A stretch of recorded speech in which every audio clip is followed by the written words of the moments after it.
introduce yourself. I am Clement Nwanko, the Executive Director of Policy and Legal Advocacy Center and convener of the Nigeria Civil Society Situation Room.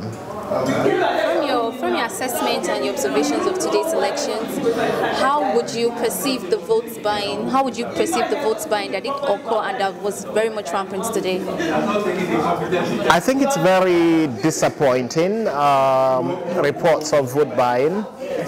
We haven't seen it this bad with Nigerian elections. This is one of the worst we have seen in governorship elections that have been conducted in Nigeria since 1999, and we're very disappointed with the political parties and the candidates who have spent this much money on an election that should really be a show of citizens' preference on who would best govern them.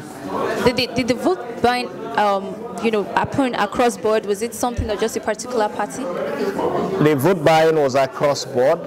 People paid, or party agents paid, according to their purse and the disbursements they had. But certainly you had individuals being paid ranging from 500 naira to 5,000 naira. This is really scandalous for Nigeria's elections. Would it in any way affect eventual results of votes? Well, certainly the intention of vote buying is to influence results, and people may have voted based on the monies that they received, but much more importantly, candidates who win because they had spent so much money to pay for the votes usually end up being some of the worst, because they never really apply resources that are meant for the state to their development, and the consequence of that is that people are further impoverished. If people were paying 5,000 naira per vote and spend as much as 5 billion can do several hundreds of kilometers of road if well managed. So it means that individuals have taken pittance for what should be some significant infrastructural development in the state. Sir, there are complaints about poor welfare of INEC officials. How do you confirm this? Is this true? I think that the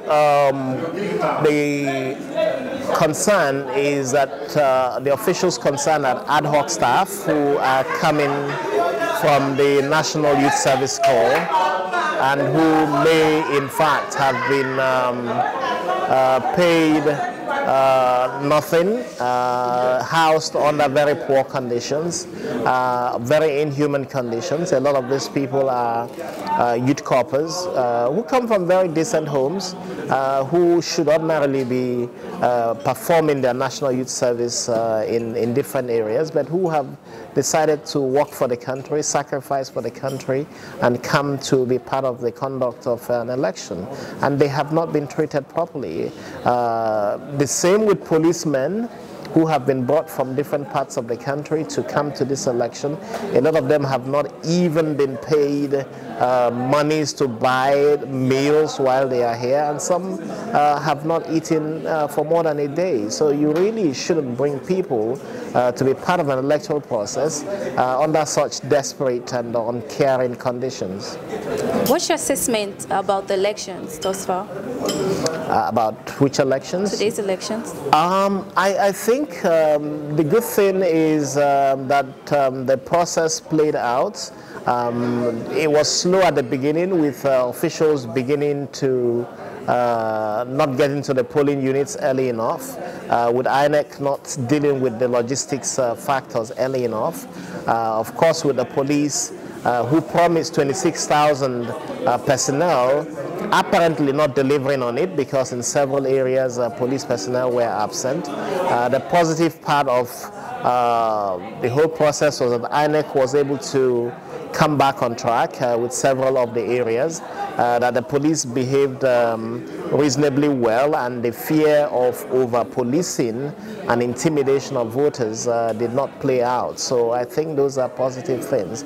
And of course, on the security level generally, that the threats of groups to disrupt the elections did not manifest.